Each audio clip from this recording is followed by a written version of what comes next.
that our open music? That's what we've been using? I think so. Yeah, right. I think this is it. Well, everybody, welcome to the Greg's Garage Pod with Coach Jason Pridmore, presented by Bike911.com. Jason Pridmore back from a weekend at the racetrack. How's it going, dude? Great, man. Great. Loving it. Just kind of in that little run right before Christmas where we were at Chuckwalla. I was at Chuckwalla last Tuesday night. Did some stuff Wednesday, did some stuff Thursday as far as coaching stuff goes. And then went right into the weekend. Apex Assassins Day on Friday.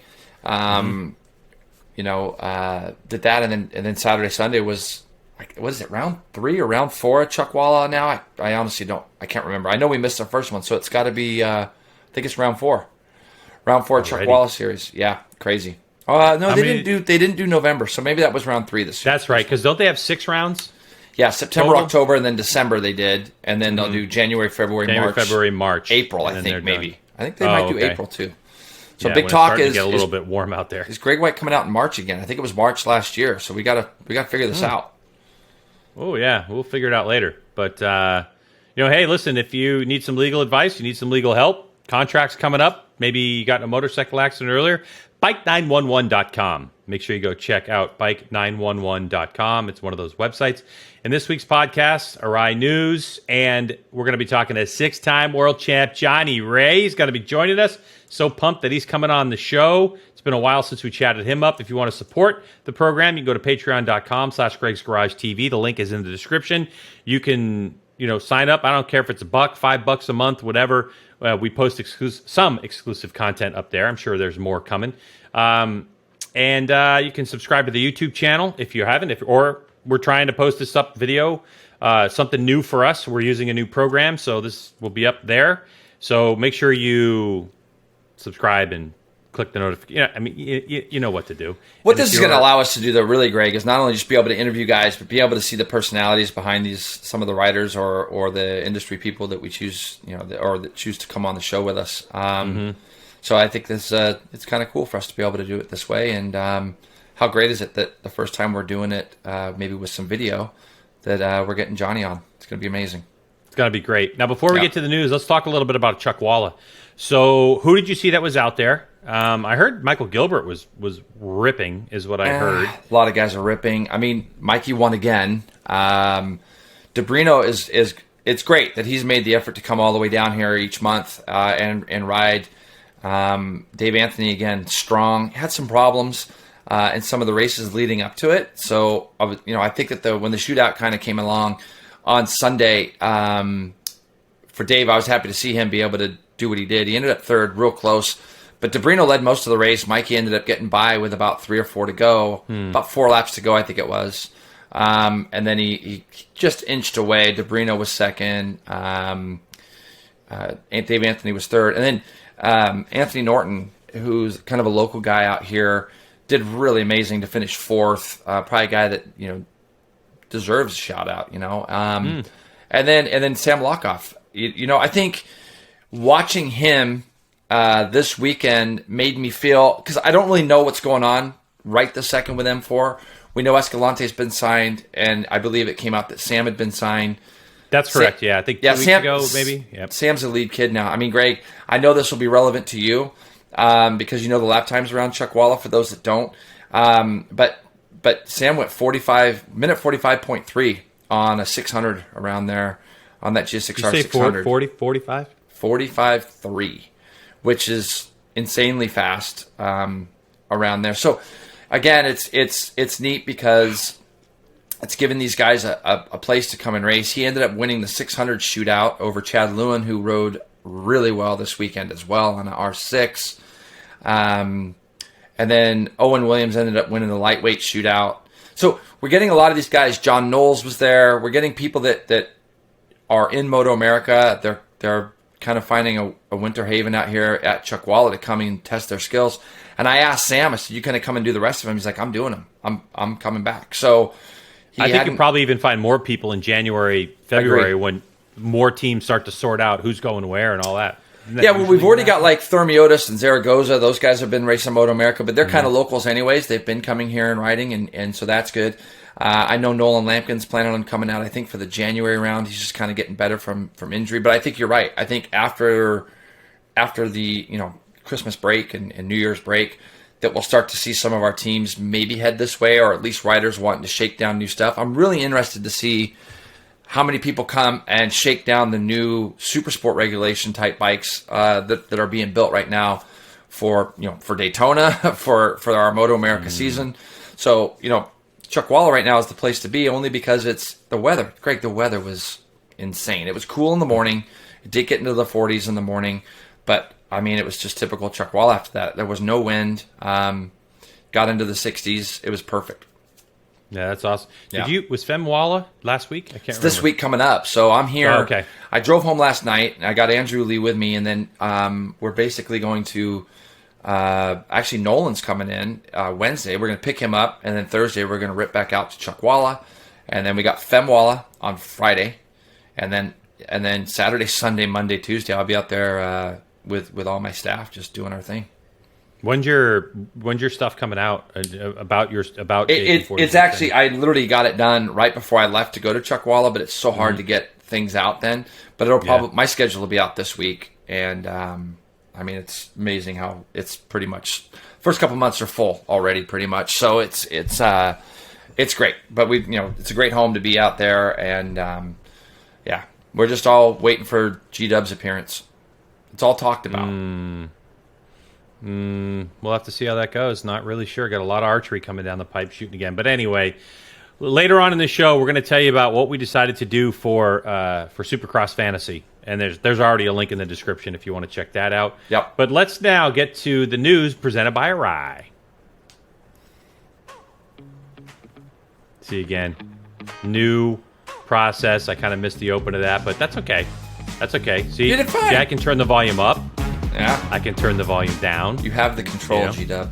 I do have the control. Start talking some the antimicrobials and all that. Let's do that. You want me to do the antimicrobial one? Yeah, or? do it. All right. Hey, Jason, did you know that ARAI helmets are lined with an antimicrobial material? Yup, in honor of Nolan Lampkin coming out, the interior liner gives you odor resistance, dirt resistance, and those antimicrobials that you love so much. You can stay fresher longer and enjoy a comfortable ride in the latest ARAI helmet. Check out ARAIAmericas.com. Pick out what you like. Head down to your local dealer for fitment. And while you're there, grab yourself the new lid that you want so desperately. It's Christmas time. I think Hanukkah already happened. And then there's some other things coming up. But you know what? Here's an idea. Get yourself a new helmet for yourself for New Year's because you deserve it. There you go. All right. Well, Jay, let's dive into the news. The first bit of news I want to talk about is by the time you're hearing this episode number 1 of Behind the Stars and Stripes has aired. It's a 4-part series starring Americans Joe Roberts and Cameron Beaubier. Now, the first episode aired December 14th, which is Tuesday of this week. We're posting this podcast. That one's called New Beginnings. On the 16th of December will be episode number 2, The Highs and Lows of Racing. On the 18th of December, episode number 3, The Problem with Moto 2, ... And then on the 19th will be the final episode, The Next Generation. So, Jay, we obviously know that these docuseries are important, really. I mean, it's the new way to get some great information and to lasso people in. Did you get to see the trailer at all yet? I haven't, obviously, Greg, because I was gone since last Tuesday. No, and I think they posted it this morning, and I know you basically woke up and came straight here, yeah. I will try. I got to get better at trying to watch some of this stuff. You know me, I've kind of, even my social media stuff, I haven't done as much as I probably, should I? I don't know if I should. Does anybody really care? I've separated myself away from that stuff a little bit, but these kind of things I think are really interesting because it's going to give you a perspective on some of these guys a little bit more on what they go through on a weekend and teams and that. I'd love to have Joe on here as well because I think that this year a lot has been said about Cam going over there, but Joe's been over there kind of pounding the pavement for a few years, and I got to know him a little bit better last year. So I'm really interested to see this. That's awesome. You can check that out. It's going to be MotoGP.com. So I don't think it's free, but is it on there? Is it on the page? I know I just got dinged again for another year. So is it on? Yeah, me too. I can just go on there was a discount, MotoGP.com so I and it's bought there. it. Yeah, just go to MotoGP.com. It'll be there. Speaking of MotoGP, how about this news? It looks like our podcast friend Bradley Smith is headed back to the MotoGP paddock in the Moto E Championship. According to VisorDown.com, rumor is he is signed with the RNF E Racing team. And, my opinion is that Brad's got some unfinished business in Moto E. What are your thoughts about Bradley Smith going back? Kind of feel the same. He's been active. I know he's been active running a team, and I know he's been active riding I think I've seen him on a ZX10 doing a little bit of testing for that team. When it looked like everybody was like, oh, he's going to come back and race this bike, and he kind of put the squash on that of like, hey, I'm just riding this bike, kind of give the team a little bit of feedback. It seemed. Yeah, so, we had the soundbite from him on the podcast. That's right. Yeah, I remember. Yeah, so it's good. No, it's great that he's got an opportunity to get back and see the lights go out again for him as far as the green lights for the racing.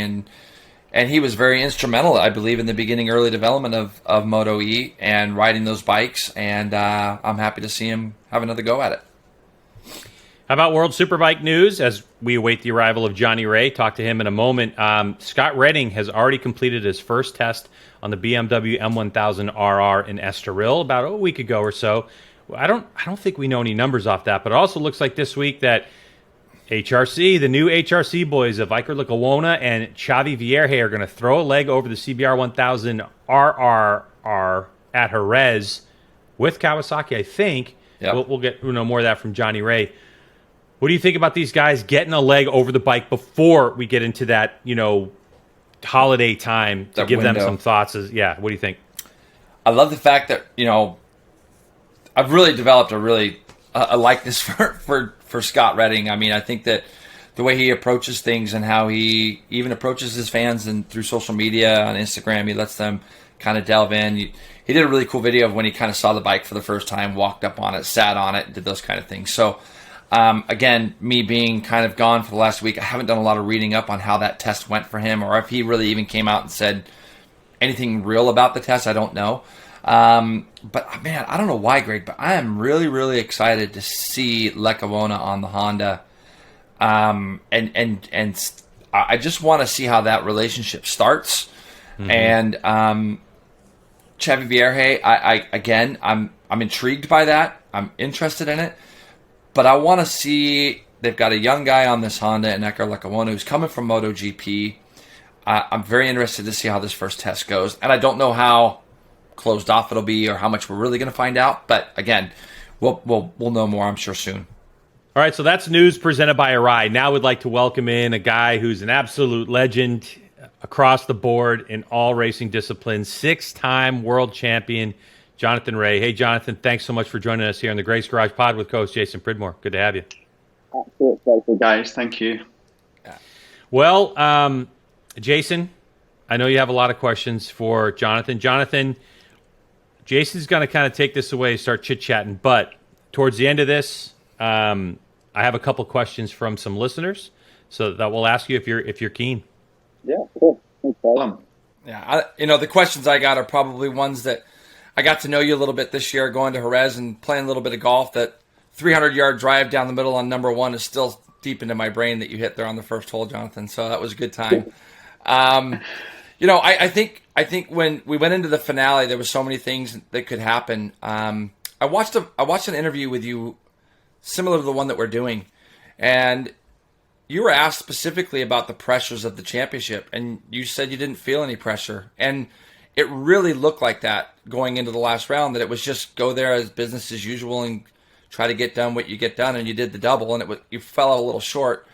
But it was such a different position for you to be in going into that final race, and I didn't know if maybe you could tell us what it was like really on the inside going into that final race of the weekend, of the year. Yeah, it's cool, because now I've fought for championships in so many different ways.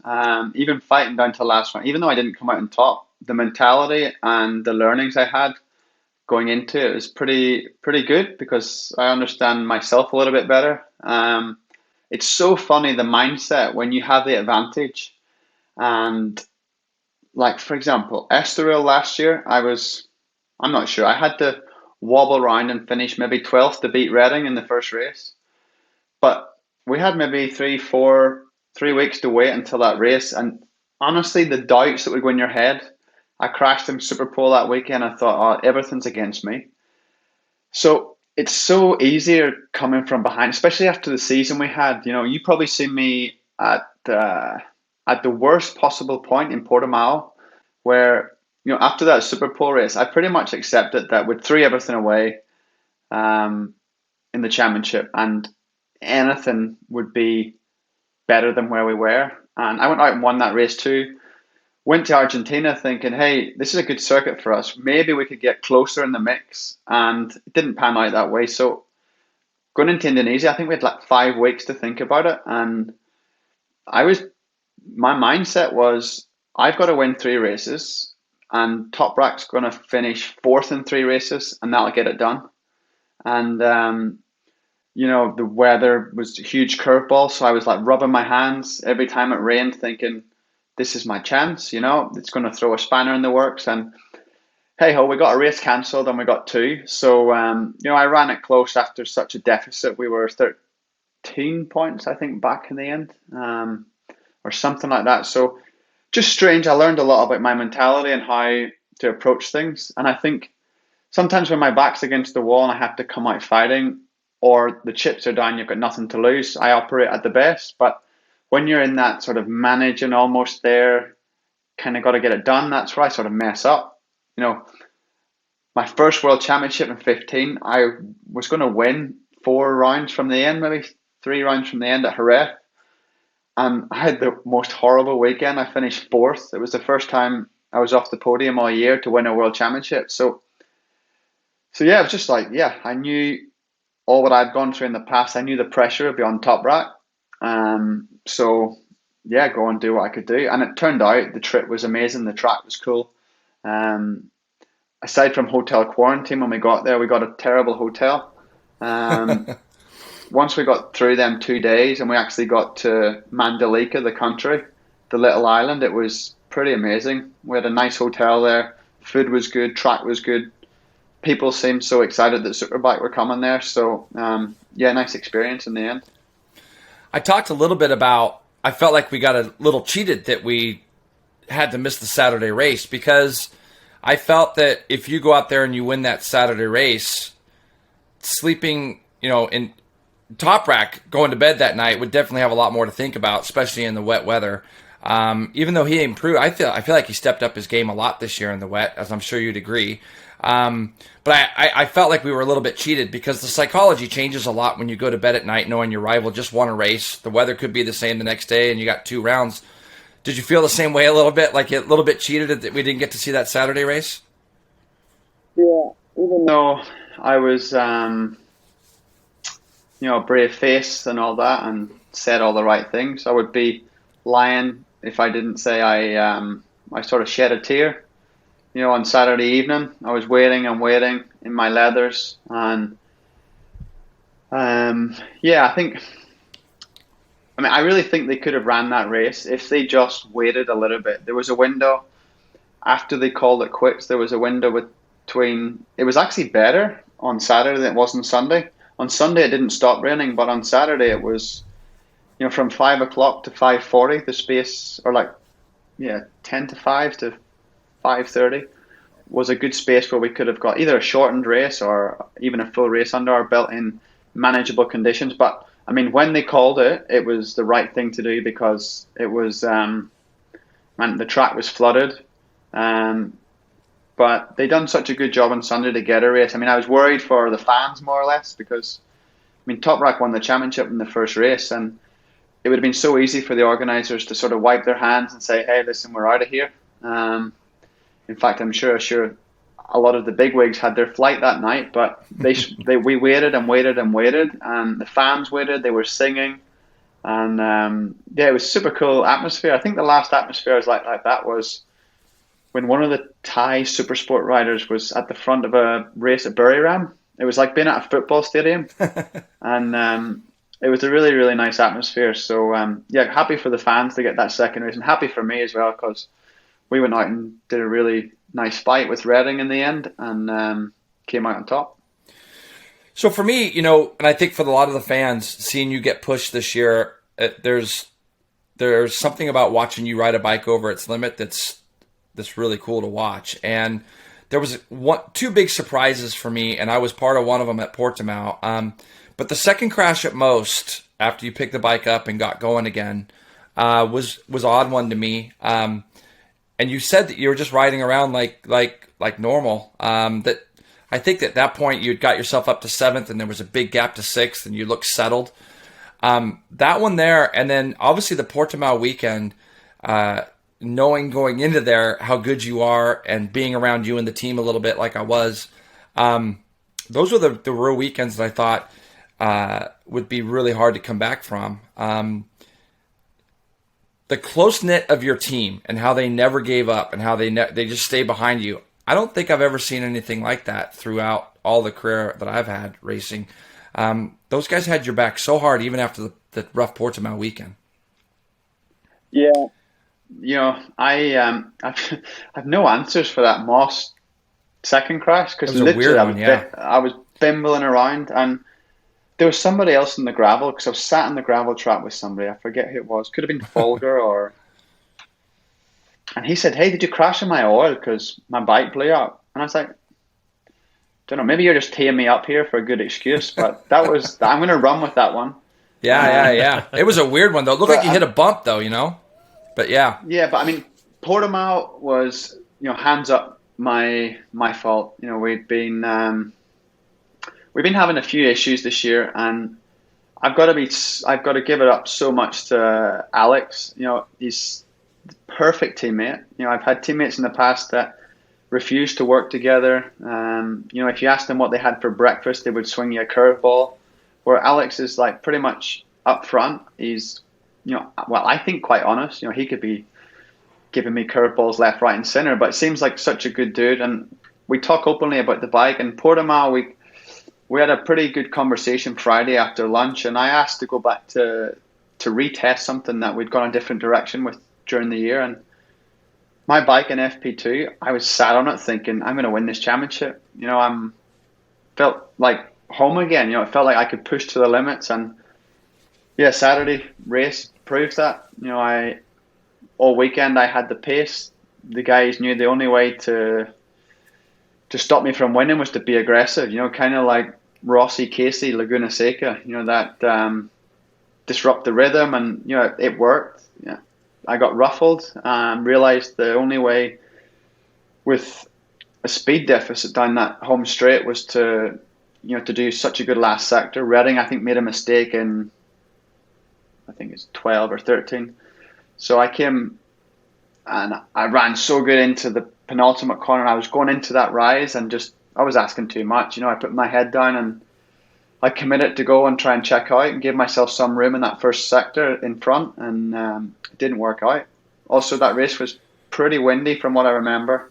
Redding gave me that excuse. He said, yeah, maybe he got caught out by the wind, but generally, honestly, I was just too hasty on the brakes. I made my own mistakes. So frustrated with that one, but more frustrated with the wet Super Pole race, because there was no need for that. It was the first lap of the race. I got a bad start.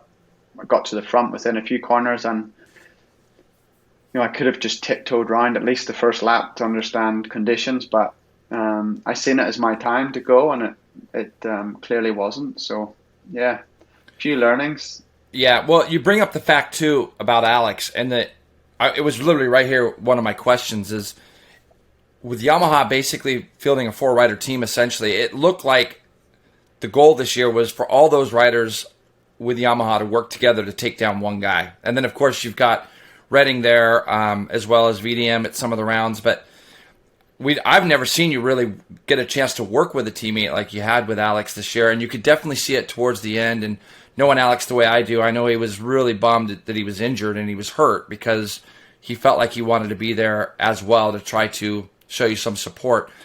Did you feel like you're getting ganged up a little bit this year by some of the Yamaha guys? No, not at all, because I felt like I had them all under control apart from Top Rack. He's their guy really, and they have a good program and they've made steps. I don't feel like in the last years we've made many steps forward, or maybe they're very incremental and you can't see them, but noticeably Yamaha have stepped up. And I mean, top rack still makes the difference. But I'm just happy to have that. I think, without putting shit on my team, I think Alex should be due a lot more kudos than he probably gets. You know, he was third in the world only a few years ago with Yamaha and rode the MotoGP bike. You know, sometimes when you've been with the same manufacturer like I have for so long, you forget what other bikes feel like. And always the first feelings when you ride a new bike are the correct ones, them correct feelings to work on. And it's been a mentality in our team that they know how the bike works. And I think now we've got quite similar opinions, and we're being quite strong with the team where they need to improve, and they're reacting. You know, they need to react. We've spent, I wouldn't say even the 6 years I was there, or winning, but even before that, I felt like Kawasaki was a reference for all the manufacturers, and it's not like that anymore. You know, everyone's caught up. You know, the speed of the Ducati, for example, the versatility of the Yamaha, Honda and BMW have the bit between their teeth. So when you're coming from this standpoint now, you know you need to improve, and everyone's on the same page. Like you say, the unity inside, when I was making these mistakes, or the team were making some mistakes, we never pointed fingers. You know, it was like when I was low, the team come and they don't try and shrug their shoulders and look like, hey, what are we going to do? They sort of lift me up, like, come on, we're gonna do this. We'll keep plugging away. And you know, my team manager, he can be very ruthless and point out, you know, every mistake in an email after every single race. But he's also an incredibly amazing guy that when he knows you need help, he's there to support you and go to town and battle with you. So that's really nice. Now, Jonathan, you mentioned that you guys have made maybe incremental steps in the bike development. Kawasaki tried to help you this year by coming out with a new bike, the RR, that you guys thought might solve some issues. Our media folks, I mean, you know, us included, we talk about it on the podcast. Do we make too big of an issue with the fact that Kawasaki makes a bike that's there to help you out, and then when the rules actually came out, it didn't seem to help you out? Are we making too big of a deal about it, or is it something that really exists? Yeah, I gotta be careful what I say, because not so much from, you know, my like Kawasaki or media, but you know, so many people jump on when I talk about the lack of speed. You know, it's not. But I feel this year it was really evident. You know, I've got to be proud of Kawasaki. Like, which manufacturer homologates a new bike every couple of years? And they do that because A, we're competitive, and B, it's one of the only championships they're involved in at a high level in road racing. So, but someone's messed up, you know, in communication of getting this across the line to use it in racing, and we weren't given that. In fact, we were delivered the news about not using our extra concession RPM like 1 week before round one. So we'd done all our winter testing with a new engine, which we still use, but with, you know, much lower RPM. So we have to overgear our bike much more than we did in the past. So of course that hurts acceleration, deceleration, but you know, it is what it is. Well, let's talk about the implications of that. Maybe somebody who doesn't follow World Superbike closely. So, and correct me if I'm wrong here, Jonathan. So, from what I understand, the rules packages for a World Superbike bike, say, different from a Moto America Superbike, and this is where the biggest difference, I think, is that we have to run stock transmissions. Whatever comes with the bike, we have to run it. I think there's some modifications you can do to make it better racing, but you guys can actually pick one transmission. So it can be like any transmission you want, but if you pick it at the beginning of the season, send in the paperwork, you are locked into that transmission. Isn't that correct? Yeah, internal gearboxes. Of course, we can change final ratios on sprockets. Yeah, it's sprockets. Yeah. So gearbox, you're right. Your gearbox I'm specifically speaking of. So if you're testing at a certain RPM and you're testing and you go, okay, this is the gearbox, these are internal gears that we want that work with this bike, then all of a sudden you come back and they go, no, you're getting the same RPM limit that you had on the ZX-10R, even though the RR was specifically designed to have more RPM in it. And that was kind of the stumbling block for you guys as a team, right? Not so much. internal gearbox, because it all comes down to final ratio at the end of the day. Internal ratios might help you from track to track, where you can, say there's a lot of circuits in the calendar that are second gear, and then some tracks you don't need second gear so much, so you can change that. In the past we were able to do that quite a lot, but say final ratio, it's hard to explain to the layman. I'm not very good at this, but say you're going into your roundabout in third gear, a nice long gear. It's harder to stop the car. If you try to accelerate from the roundabout in third gear, it's harder to accelerate. So let's say to the, super bikes for dummies, if you're in sixth gear going down the back straight, normally that's what we gear our final ratios for, that we can arrive close to the limiter with a slipstream in sixth gear. So if I'm allowed 14,600 and Ducati are allowed 16,200, that means we have to overgear our bike quite a lot, because in sixth gear we're going to arrive in our limiter if we have a very short ratio final gearing. So for the one that doesn't understand, it's like using a gear higher everywhere, So in the past, a Kawasaki chassis was really deemed to be so stable. You could arrive a real stop and go style. Now we're having to be very fluid with the bike, carries corner speed. I've tried to keep the bike really in line. This is the direction I went down this year that I didn't like with engine braking. It was very open. You would never see my bike backing in. So with a full fuel load and good grip, that was good. But as soon as the fuel load went down, fuel would go to the back of the bike, tire grip would go down, I would have less contact with the front, and I rode myself into some crashes with engine brake pushing the bike, and that's. But everyone's on their limit, and from my point of view, that's where we can improve. I know the guys at the front and other manufacturers and other riders, they also have their way to improve. So rules are rules, and we're trying to make the best of them. I think next year it'll be pretty much the same, but I know our team have quite a lot of hard parts and software that we're going to test here very soon, and also into the new year. So there's reason for optimism, and I felt good with my bike at the end of the year, so I'm looking forward to next year. And I really enjoyed the fight as well this year, all the fights on track. That was quite fun, and looking forward to more of the same next year. Well, I wanted to ask you about that too, because you brought it up earlier that some of the roughing up and this and that. And I guess, Johnny, I might be a little bit old school, because I don't think that anybody goes out on the track with the intentions of taking somebody out or running into somebody on purpose or any of that. I feel like the way the rules are, the racing's so close. And this year, watching some of the races, I'm just curious to know how many times you thought things went over the top, or did you feel really comfortable? You and Top Rack specifically have so much motorcycle control, so much bike control, that, I remember a few times of you guys kind of touching and getting together. Was there ever a time when you just felt like this is getting over the top, or did you always feel like the fights were always pretty fair? Yeah, I would say pretty fair. Mm-hmm. Yeah. There wasn't.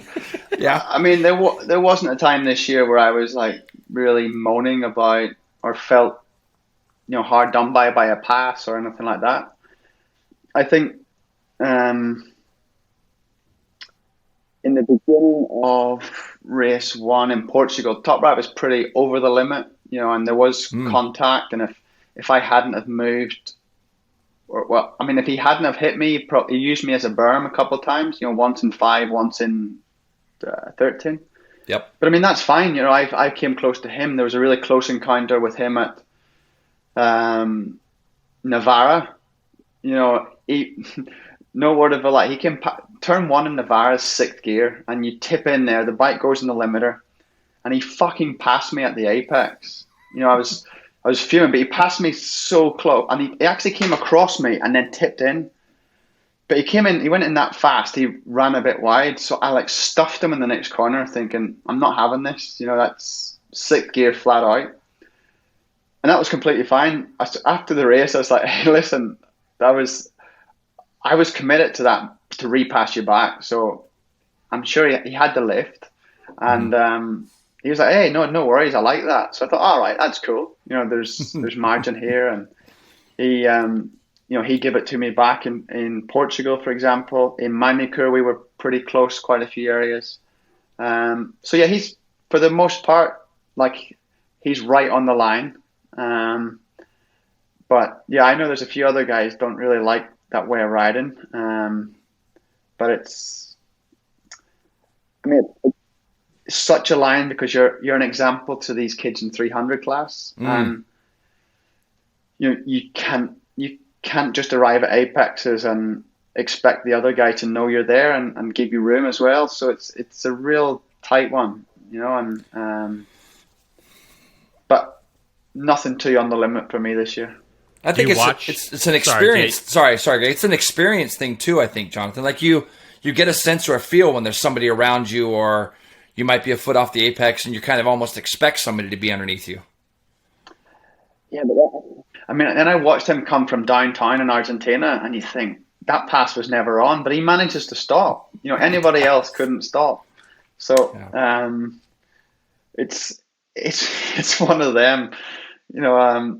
I've been on the wrong end of taking somebody out because I've overcommitted to a pass. Famous one back in Donington, I took out the BMW guys. Coming to the inside when they went wide and left the door open, and Melandri came back onto me. He crashed. Haslam was on the outside of him. He took Haslam out, and I won the race, which was great for me, but it wasn't the most popular one.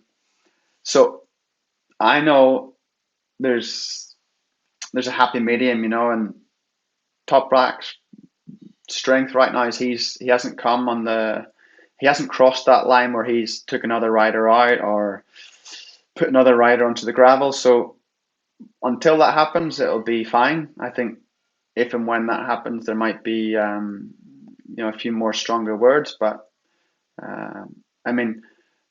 race direction are very good to bring you up into the office and give you a quiet little talking to every now and again. So yeah, let's see. Well, do you follow MotoGP? Are you watching MotoGP these days? Do you have a time? Yeah, I watch a good bit of it, yeah. Do you ever look at some of the passes that are made and watch race direction interfere with what happened, especially if riders are in the same situation, come up the inside and the rider on the outside hits the rider on the inside? Do you ever look at that personally yourself and just say, well, all you had to do was just lift a little bit? Like all you had to do, instead of leaning on the guy and you knew you were out of it. Do you ever sit there and go, well, Toprak does that to me and I'm not turning in and crashing myself out? Do you ever have those moments when you're looking at that saying,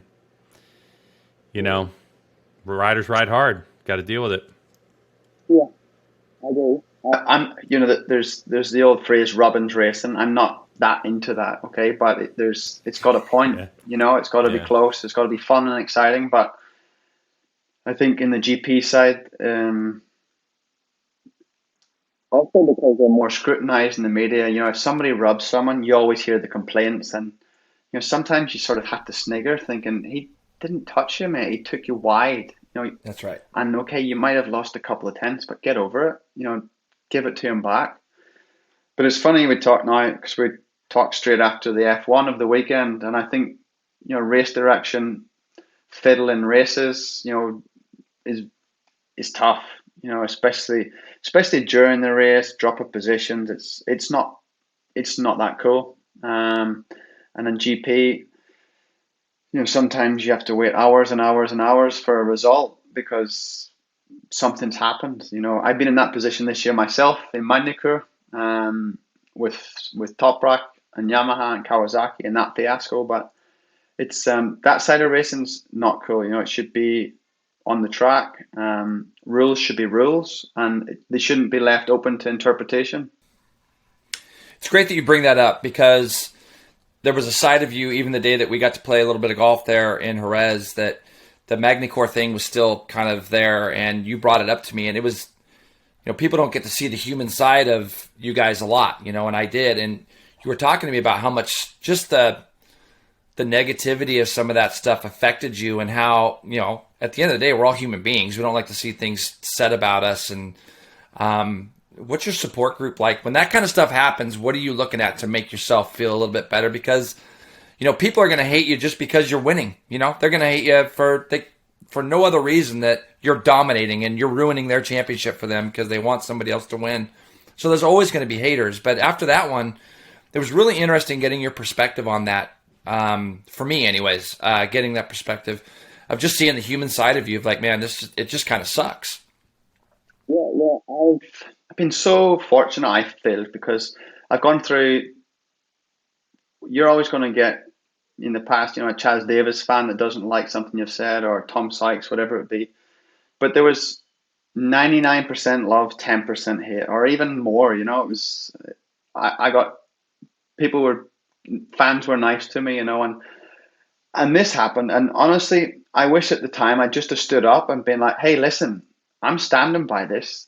Fucking rules are rules. He went over the green. There's no black and white that if you gain an advantage, it's if you go on the green on the last lap at all, it's drop of position.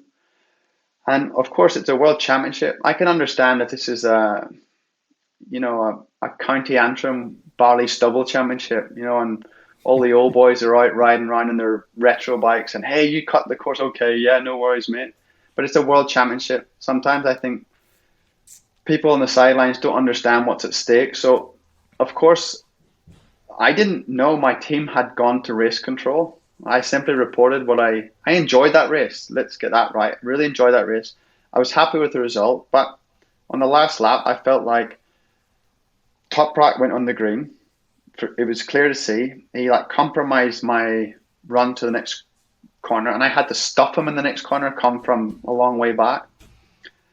Anyway, the result, what it was, I didn't know the result had been overturned until after race 2. I set off pretty early. I had an early flight out of Charles de Gaulle, and I'd stopped for some fuel, and I flicked through my Instagram, and it was just full of hate. And my buddy Gaz that runs my he runs my YouTube channel. I should shout that out because I'm trying to build some subscribers. Yeah, definitely shout out your YouTube channel. It's very entertaining. You guys post every couple of weeks. It's good stuff. That's pretty funny. I've got a cool 2-stroke motocross video dropping in a couple of days. So so he uploads this picture with a standard press release answer of my race 2 comments, and I had thousands of comments within, hundreds of comments within an hour. I thought, and stupidly, I read the comments. I was getting angry and thought, and then I became sucked into reading this and sucked into reading it and thinking, how can he say that? For a lot of it was language I couldn't understand, and there's people saying that they knew where I lived. They hoped. There was one I remember. I hope you die. In the next race, you're going to have a huge crash, and I thought, okay, have your opinion. Say don't hate me. Hate the rule. I'm not a fan of the rule. It's they should just have put grass there. Yeah, and I'm with you. We should forget. We should forget about this green saga. But the worst thing people are going to have their opinion, but all I cared about was Toprak's opinion. I wanted to text him straight away and apologize for the result, that I'm not a fan of it, but blah blah. And he texted me back such a nice message, okay, he didn't expect this, but that's racing. I'll see you in, I think it was Barcelona we went to next. And he was brand new, and that's all I cared. Then I deleted all social media off my phone. I kept my accounts, but I deleted it off my phone so I wasn't sucked into seeing this all the time for 3-4 weeks. I think I still didn't have it on when we played golf. Yeah. And it was surprising that time how much I actually found myself looking at social media and the drawback of that and how much time it consumed of my life. So after that, I learned a lot more about myself as well. Of course, it's nice to be liked, but I quickly got over that and thought, right, everyone's got an opinion.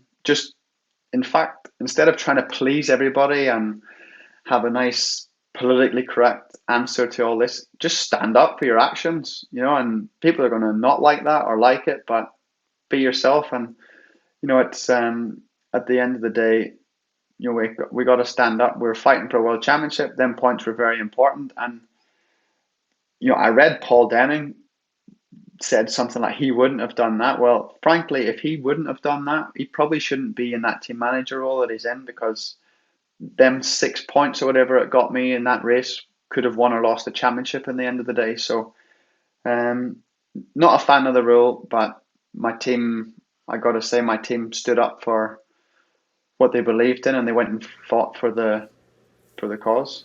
Getting back to that situation with the fans and social media, it's interesting how you can build an entire career, years and years and years of goodwill, and then one incident and everything turns bad. And I think to, Nicky Hayden, the year he won his championship, and Danny Pedrosa, and the accident that happened, 2 races before the end. And, the inside, Nicky tried to make abundantly clear was that Danny came to him straight away. And, Nick's in the gravel trap. He's crying. MotoGP showing it.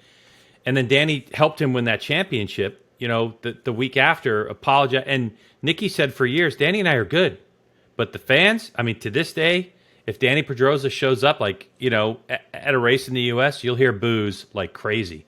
And it's amazing how, one time can tear someone down, even though, and I think in 2006, what it would have been like for Pedrosa had social media been around. Oh, yeah. The only option would have been to delete it.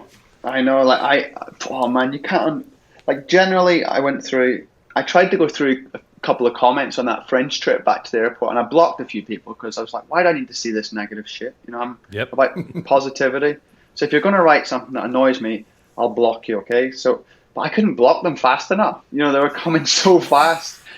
So I said to my mate Gaz and my sister, actually says, can you go through and block everyone that's wrote anything negative? Because I don't want to see this shit. But I had one somewhere I've got a Facebook fan page. I run it myself. I've never gone on and looked at inboxes, but I did. And this one guy writes, and I replied to him saying, thanks for your opinion.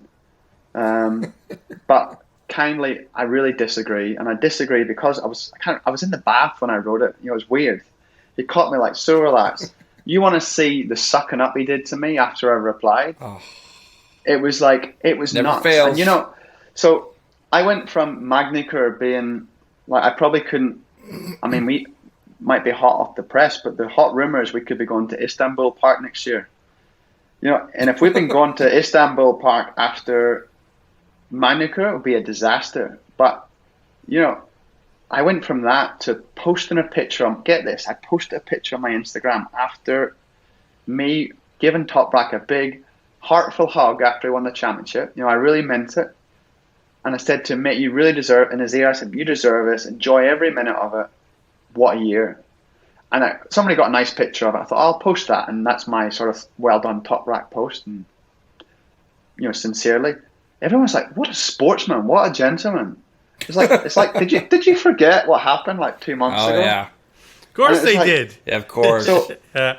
So I was like, oh, these people. And it's the same people. It's mad. But you can't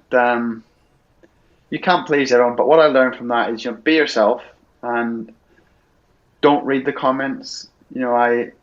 I didn't get that bad that I wanted to call people and ask them for their advice.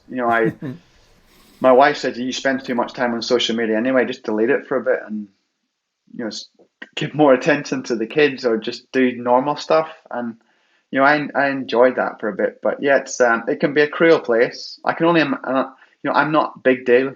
You can imagine being David Beckham but then you Kardashians think, but I think some of the stereotypical guy that's posting that, I can just imagine. I've got his image in my head or her image in my head, but they would never, ever, ever say that to your face. Never. And they would also be sitting thinking, oh, they don't see me as the human that's talking to you guys now. Right. They're like, oh, that's that number 65. He's a dick, blah, blah. So I'm going to tell him. But they don't think, hey, this kid that's back in Belfast right now is actually reading down through his mentions, and he's going to see that I've give it to him. And in this day and age of, especially men's mental health right now, in the state of that,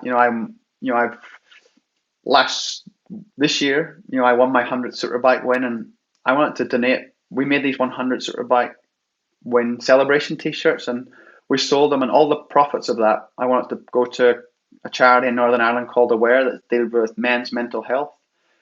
And I was just thinking, it was quite ironic thinking, hey, do you really think, I mean, you're probably the guy that's putting his hand up talking about that, and then you've got the audacity to come on and slag someone else off from the sidelines when you don't know the story, you don't clearly know the rules, and I was the fall guy. It didn't help that Dorna threw me under the bus with the big social media video of me going to Perry to tell him. I thought that was pretty. Yep, that was bad. I thought for me being pretty politically on the sidelines with all the everything they've done in the championship, I've never once threw them under the bus. To get that, I was fit to tell him exactly what I thought, and not a cool way to be received. And it was that video, I think, that did the damage. But hey ho, you live and learn. Even at 34, you can understand a little bit about yourself. Dude, remind me to tell you the 5 years at Laguna Seca where someone was holding up a sign that said "Honk if you hate Greg White," and how I ended up dealing with that. No. And you know where it was? You know how you have the road that leads you out of Laguna? It's kind of up around the rim, just before you take that left-hander to go down the hill to get out of the racetrack by the booth. That's where it was. So back in the day, MotoGP and World Superbike, when it was really busy, yeah, there was people holding up a sign, "Honk if you hate Greg White." So I used to ride by and just lay on the horn. I bet that guy thought he was well clever. Oh, look at me. But back to the point where I was trying to say that I'm not big time, so I've got maybe 500,000 comments. But watching the F1 at the weekend and on the grid before the start, they're interviewing Hamilton and he's getting booed, and I thought, how horrible is that? Marquez last year gets on the podium and you're getting booed. Like, that's horrible. Like, what sort of person does that? Yeah, I agree. Well, you know what's so funny too, Jonathan, is people will say, yeah, but he's getting paid so much money, he needs to deal with the booze. It's almost like if you get paid money, you're not a human being anymore with feelings, right? It's the weirdest reconciliation ever. Yeah, like these guys. I mean, I can't speak for Hamilton, but Mark's such a good guy, and funny story. I took a bunch of Manx lads to when I lived in the Isle of Man to Spain. We did a motocross camp. And Mark brought us up to they've got a private track up called Ponce in the north of Barcelona. Went up and they were like, whoa, I'm going to wear my 46 t-shirt. It's like, don't be a dick, Yeah.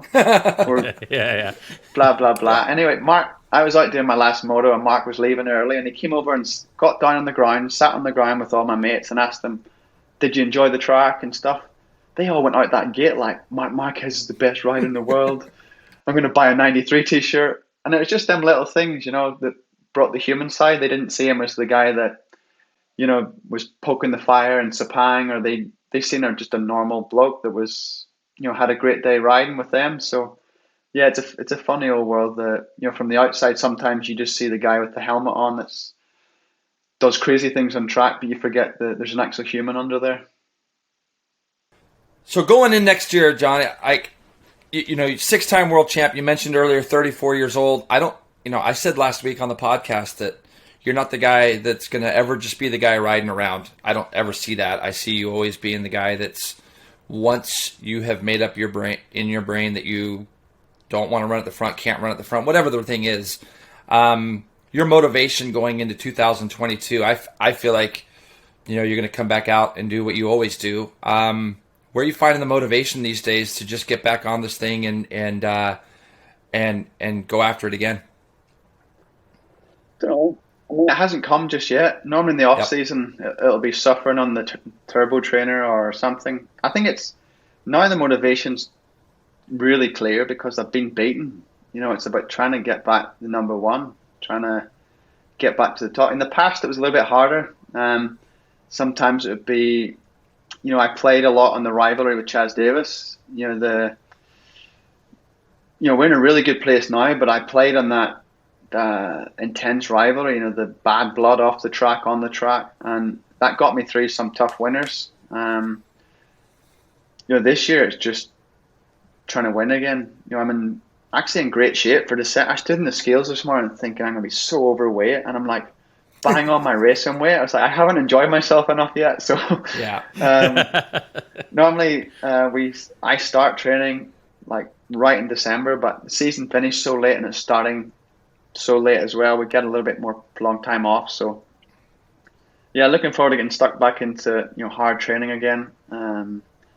And yeah, I think a lot of things are going against us, but the team are pulling in really good direction. It's a nice. I mean, you've been in the team. I mean, they've had you with open arms and hospitality. You can see the Yeah. atmosphere. They're good people, and it's Yeah. really easy when life at the track's fun. Win or lose, it's easy to get motivated and come and give everything because you know they've got your back. And maybe I need to tame it down a little bit when our back's against the wall and forget about just trying to make it happen. Just them little learnings where you can take a third today or a fourth today, whatever, and we'll add points up in October, November. They'll be my learnings. Also, the team have got a lot of learning to do as well, and yeah, I'm excited. Yeah, it's great. I mentioned it earlier. I don't know if I could ever really truly explain to the public or even to other teams. I've been around so many teams. The unity of your team after the race one and the Super Pole race at Portimao. I'm having lunch in the hospitality after that Super Pole race. You're there. Pire's there. Yuri was there, I think. And it was just like, it's racing. It happens, and we're just going to go on, and we got the next race. And then you could see, Rea just flooded in tears after you win race 2, and it was like there was no real urgency. It was like, let's just keep doing what we're doing, what we've done to get to where we're at. So I agree with you, Johnny, on that. The team behind you, the unity, the hospitality it's incredible. So going in next season, rivalries. Obviously, you and Toprak are there. I'm just curious. You probably give it some thought. Don't give it some thought. Other guys that you think are really going to be poking their nose in next year that might make that next little step to run with you guys consistently. Will Scott be able to do that on the BMW, in your opinion, now? We know he rode it this week. What about Bautista coming back to Ducati? Do you feel like that gap has been closed enough with machinery that Bautista would be probably not jumping out the way he did in 19 and getting that big gap on you guys? I'm just curious to know what your kind of thoughts are going into this first real winter test. I've no idea. And I've always had that mentality to try not to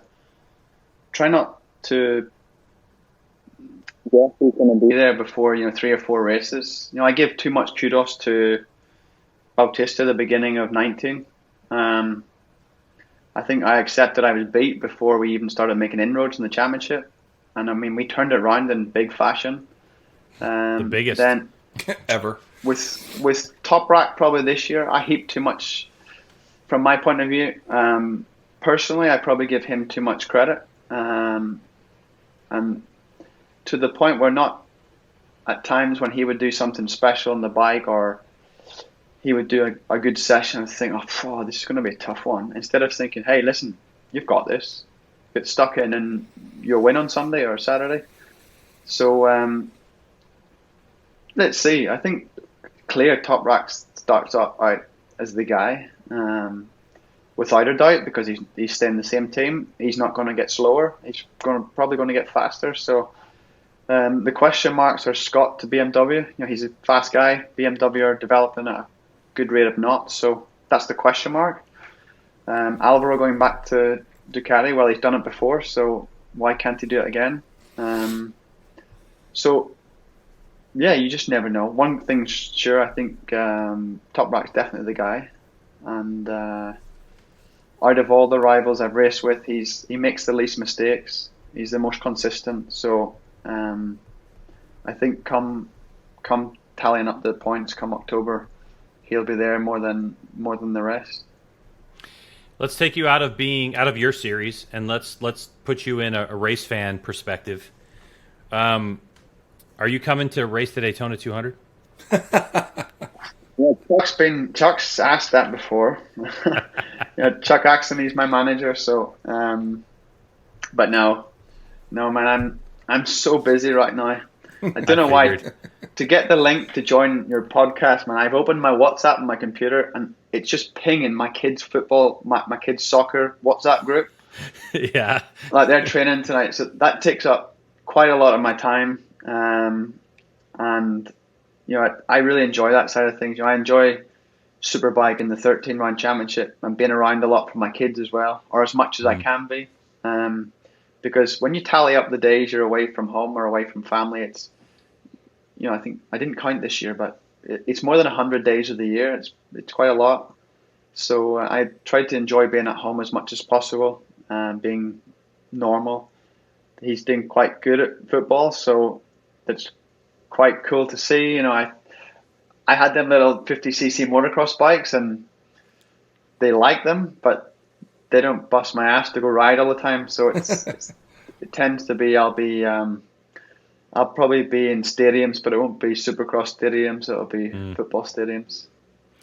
What about, I'm curious about your take on what's happening in World Supersport / Moto America Supersport as we follow along. The introduction of these different, larger motorcycles and, a 955 Ducati Twin, an 800 triple with MV Agusta, 765 Triumph, the possibility of even something like a GSXR 750. If you look at Supersport as a fan, does it excite you? Does it kind of, you just go, man, I'll just wait and see? Or what's your reaction to what's going on over there? As a fan, 100%. But as a rider, I'd be so nervous that you're not on the good bike in the first years, because it's going to take time to understand how to balance that class, because it's not going to happen straight away. I mean, you're going to see, it was a bit like, the Supersport 300 class when, they had one make series for years, and then they had it open where they had KTM, pretty much Kawi and Yamaha all at the front. They had I think a 500cc Honda as well. That's homologated for that class. So that was probably not the most competitive. Then the KTM had such a speed advantage, so they had to manipulate that. So it's going to take some time to sort out, but it's good that, I see Belega is with Aruba Ducati. So like an official type Ducati effort is really cool for Supersport. I'm not sure what Honda are going to do, if they're going to come back with any effort. Because I think the last official Honda effort was when 10K ran a Honda team in Supersport. It tends to be the Yamaha Cup now with a couple of Pachetti Kawasaki's thrown in there, and so it's good that there's more manufacturers involved, and it's good for the series. Yeah, I definitely agree with you. All right, we're getting towards the end of this one because you have spent so much time with us, thanks, and we really appreciate it. You've answered most of the questions that fans have asked, but there is one that hasn't been answered yet, and this is from Matt Polanski, who wrote in. He said, if you could race at any track not currently on the World Superbike calendar, which would it be? Matt, great question. Well, one that I'm told's amazing is Mugello. I've never been to Mugello. So I can't really give experience in that. One I've been to that I'd like to race Superbike at, that you guys would be familiar with, is Barber. Oh, yeah. Yep. You did Barber on what, a 400? Yeah, I did Barber on a ZX10. Oh, ZX10. Oh, yeah. Yeah. And that was like, I never got to hoon around on fast laps. It was more with, we had the big, we're making the TV commercial, so we had the big Russian arm, following, and you had to overtake the camera. So it was more acting than riding, but the layout's cool. What a museum as well. I got a few hours to go and have a look around that. That was amazing. Was Jason's bike and his suit in the museum at that time? The Jordan from the Jordan era? Probably would have been. He would have glazed right over that anyways. He wouldn't even have noticed that. There was during the most exciting bike in there. There was actually like a CR250, brand new, not turned a wheel. I thought, wow, that thing's pretty cool. Yeah, I'm a motocross nut, so I like the motocross bikes. But they've got a big car collection in there too. It's a impressive place. I go there and I just stare at the Britain, Johnny. I just literally I get in front of that Britain and I just sit there and stare at it because it just. If there's one bike there, the leathers that Jason Pridmore is hanging up, and I just stare at the crotch. Yeah, I'm sure you do. Yeah. Well, funny, the Britain, right? This is how iconic that is. I remember as a kid holding my dad's hand at the Isle of Man TT as a fan, and he was giving me the history of the Britain. I think it was Nick Jeffries wrote it, and he was giving me all the info, and I was so absorbed with this weird looking bike. Yeah. But super cool thing. Speaking of super cool, we are going to be doing, as we've done the last couple years, a fantasy league for Supercross, Pulp MX Fantasy Supercross, And as we wrap this podcast up, if you win the pool for 2022, you'll win an ARAI helmet. Which ARAI helmet, we don't know. By the way, Johnny, that helmet that you had with the ZX7 replica bodywork, I have run it up the ladder from the U.S. to Japan because I want a replica of that helmet made. That helmet was sick. The color scheme was unbelievable. But anyway, you'll be able to win an ARAI replica helmet. So the question is, with your busy schedule, will you participate? Do you think, because your manager does, in the Pulp MX Fantasy Greg's Garage Pod League? Yeah, I will. You know what it is, though? Right. I'd like to pick a team before January and let it be. Me too, dude. And I know the rules. You have to manipulate your team and wild cards. And it's like actually hard to understand. But it's harder for you guys over there because of the time the races happen over here. Like, so when we do MotoGP Fantasy over here, it's a lot harder for us because it's middle of the night when you really can pick your teams, So it's a little bit more difficult. So but you pick the teams right before the event then? Well, I think it's isn't it after like free practice 3 in MotoGP or something? I didn't do very good this year. No, you're talking about on the Pulp MX Fantasy. You have up until the evening program starts. So the moment that the flag drops for those qualifier races, the first races, you can pick. But if you don't pick, you get a 0. Where this other league that we're looking at, Rocky Mountain MCATV or whatever, you can pick your team for the year and then run it.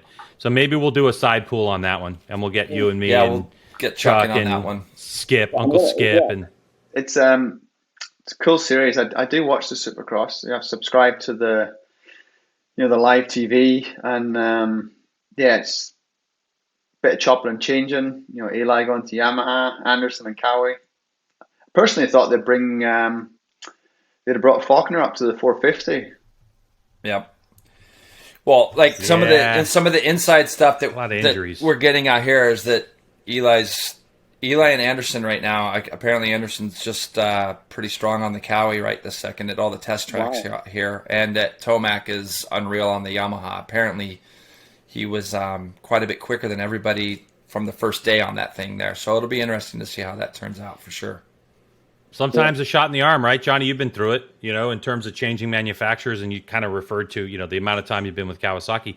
Sometimes, doesn't matter what company it is. We've seen it here in American football. Sometimes you change, a fresh scenery, new people, new inputs, and you can just dominate or rip, you know what I mean, or whatever. Yeah. I mean, do I have to bring up Tom Brady in this podcast again? Do I have to bring up Tom Brady? No. I mean, maybe in sport, just don't tell my wife that, because you should make a commitment and run with it, shouldn't you? Yeah, right. Yeah, that's a good point. That's a good point. Yeah, I'm saying not in all aspects of your life. Yeah, but I feel like I'm pretty married to Cowie right now, so we'll see where that goes. It's been a good run, Johnny. I cannot thank you enough for being with us today, and it means a great deal to us that you chose to come on. I can't thank you guys enough. I've got like a 2-hour window from Belfast to Dublin. I use Dublin Airport quite a lot, so I bang your podcast out all the time on that journey, and definitely gets me through that drive. So thank you. And by the way, if you're ever listening and we say something wrong and you want to F you, me, or Jason, you feel free. I mean, that's what WhatsApp's for, right? Just go ahead and say you guys are off the chain. Listen, we really appreciate it. Yeah.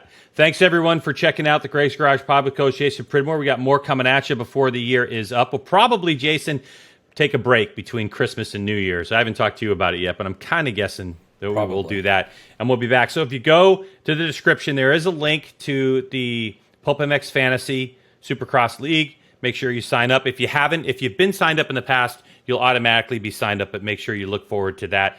Thanks again, Jonathan. Appreciate it. Jason, as always, you have the last word. Take us out of here. Jonathan, have a great test, and I'm hoping we can get that golf handicap in the single digits at the end of 2022. Cheers, guys. Thank you.